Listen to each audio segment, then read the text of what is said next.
compartimos un nuevo encuentro que llamamos coloquios.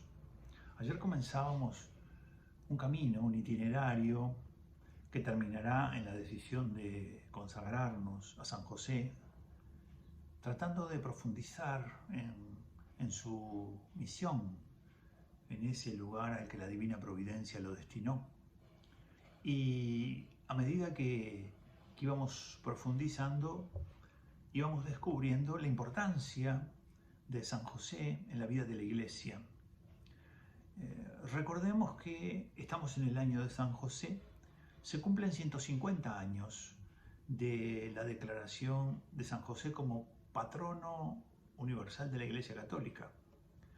Fue en 1870 el Papa Pío IX que puso a la Iglesia bajo la protección de San José. ¿Por qué lo hace? ¿Cuál es el acontecimiento histórico que mueve al Papa Pío IX a poner bajo la protección y el auxilio de San José a la Iglesia Católica? Es la situación difícil que vive la Iglesia porque a partir de la Revolución Francesa, revolución anticristiana, promovida por la masonería y por otros grupos, la Iglesia va a ser perseguida, va a ser acosada y va a tratar de edificarse una sociedad sin Dios. Este es el objetivo y poco a poco se ha ido consiguiendo. Lo increíble es que en esos pueblos de matriz católica, de matriz cristiana, esto haya aprendido de esa manera. Lo cierto es que a finales del 1700, por allá por el 1795-98, esta revolución cobra justamente una virulencia tal que la República, que en teoría tenía como ideales la libertad, la igualdad y la fraternidad, va sobre el oeste de Francia a una revuelta de campesinos en la zona de la Vendée o la Bandera, y allí arrasa con toda la población, en su mayoría católicos.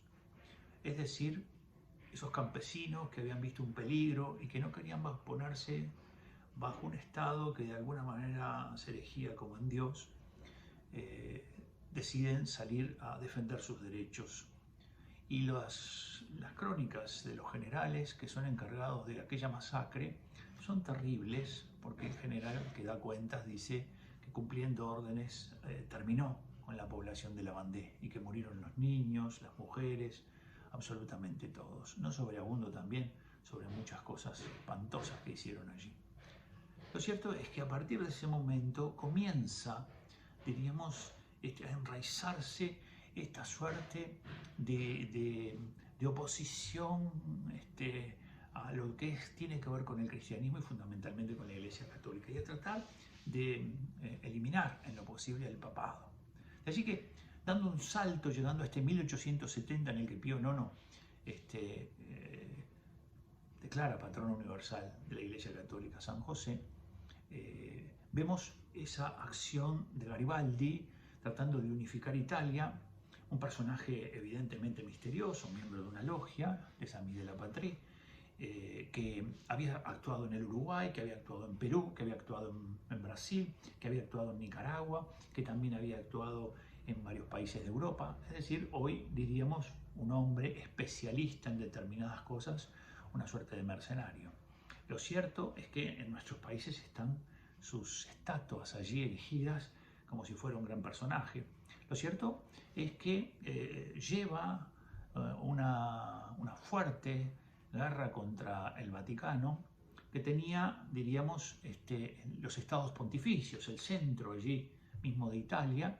Durante 10 siglos estuvieron gobernados por la Iglesia, pero recluye al Papa en el Vaticano. Lo recluye allí, incluso se celebra en ese mismo contexto el Concilio Vaticano I, del que participó para nosotros los uruguayos nuestro querido Monseñor Jacinto Vera. Y se ve truncado, se corta el concilio. De manera que estas acciones, la Revolución Francesa, Napoleón, Garibaldi, todas estas realidades comienzan a generar un clima hostil de persecuciones, de muertes, y esto entra también en Italia, y de hecho se unifica Italia, el Papa queda recluido al Vaticano. Es tal la situación que el día en que se lleva en peregrinación, en el cortejo, a enterrar a Pío IX, un grupo de liberales, según su propia consigna, tratan de hacerse del féretro para tirarlo al río Tíber. Y es impedido por una serie de seminaristas que se encuentran allí acompañando al Papa Pío IX en ese cortejo que lo llevaba hasta su último destino. Bueno, dificultades y hostilidades. Ese es el motivo de la declaración de 1870.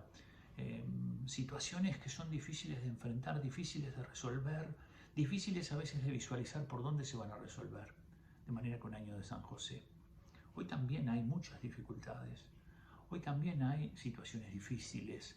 Ciertamente que a veces el enemigo no aparece tan claro, porque comienza a camuflarse, pero de hecho está presente en una serie de leyes que vienen sobre todos nuestros países.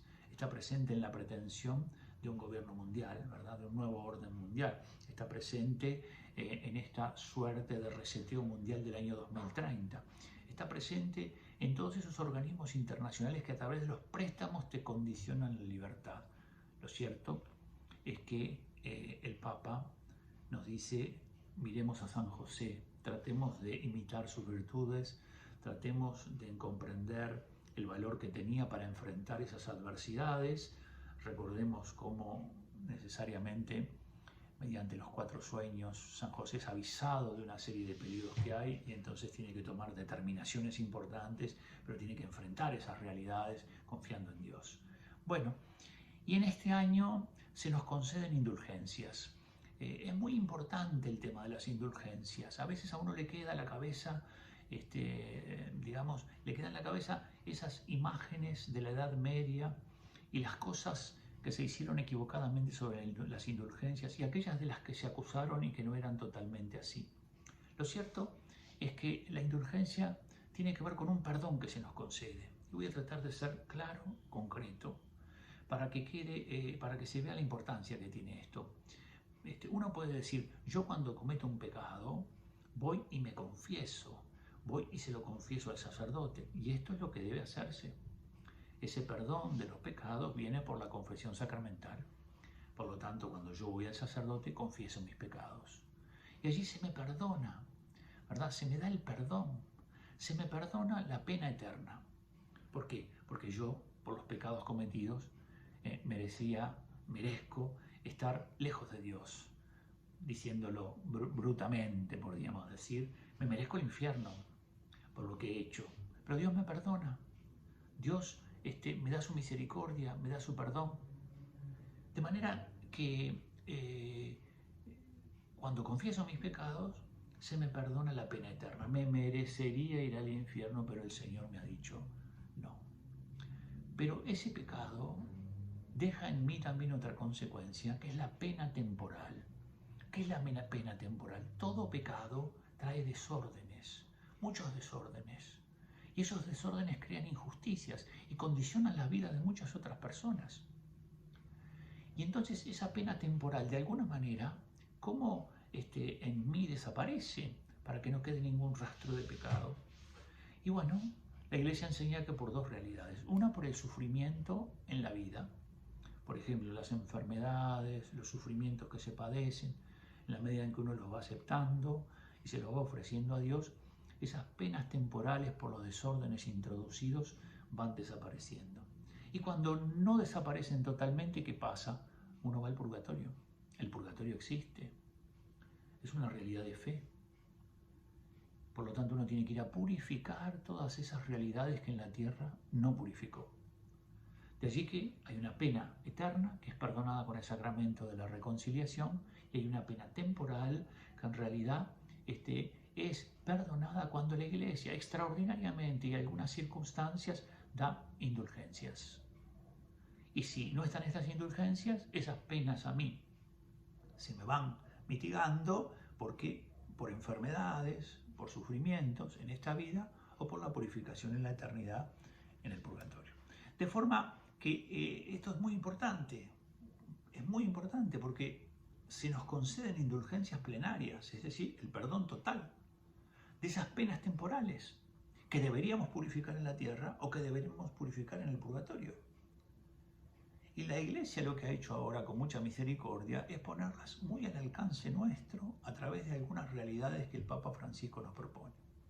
Recordemos que para obtener una indulgencia, lo primero es como una base que se vuelve necesaria. Hay que estar confesado. Yo sé que algunos países tienen dificultades para confesarse. Bueno, uno tiene que hacer el propósito de realizar la confesión inmediatamente que pueda. Hay que comulgar cuando está queriendo obtener una indulgencia, y hay que rezar por las intenciones del Papa. Estas son las condiciones de base. Si alguna de ellas, ¿verdad?, no se puede cumplir en el momento, se hace un propósito de realizarla inmediatamente, sé que se pueda. Y luego de estas tres condiciones, entonces vienen algunas de las tantas prácticas que en este caso, propuestas por el Papa Francisco, son 15, para obtener las indulgencias. Búsquenlas en internet, léanlas. Voy a contar solamente una que hicimos nosotros ayer. En los días 19 de cada mes se propone que los fieles, en virtud de que la fiesta de San José es el 19 de marzo, pero no solo para el 19 de marzo, sino para todos los 19 de mes, se propone que los fieles realicen un acto de piedad o recen una oración determinada.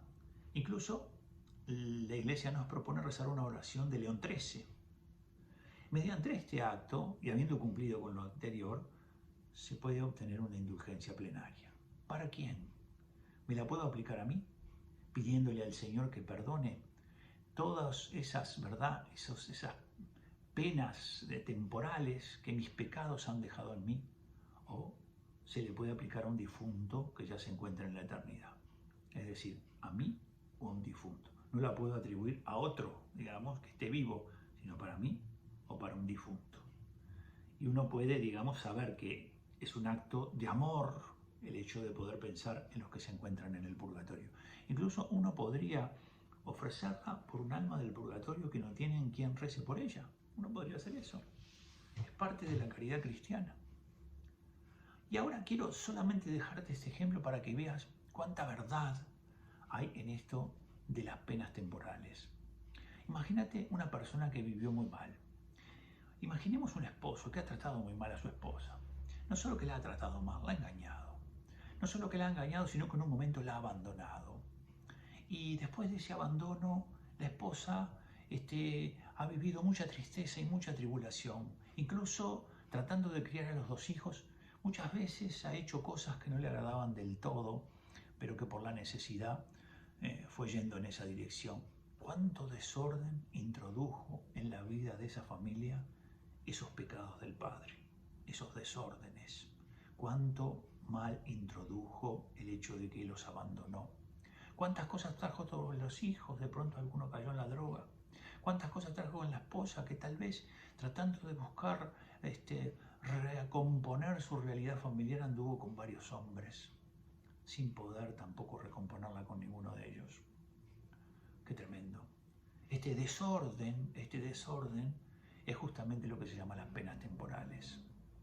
¿Y qué es lo que acontece? Este hombre que ha vivido así y que ha sido terrible, al igual que el ladrón que estaba junto a la cruz, cuando llega al final de su vida le dice al Señor: perdona todos mis pecados, Señor, mi vida ha sido terrible, me arrepiento tremendamente de todos los pecados que he cometido, en una confesión sacramental, y el Señor se los perdona. Y por lo tanto le perdona la pena eterna, es decir, tendría que irse al infierno, pero no se va. ¿Y la pena temporal? Todo ese desorden que ha introducido, todo ese mal que han padecido, no solo lo que ha padecido él, sino que también han padecido todos los demás por injusticias que él ha cometido, esa es la pena, ¿verdad?, temporal. Y esa pena temporal es la que perdona las indulgencias. Por eso son tan importantes. Penas eternas, penas temporales. Que Dios te bendiga.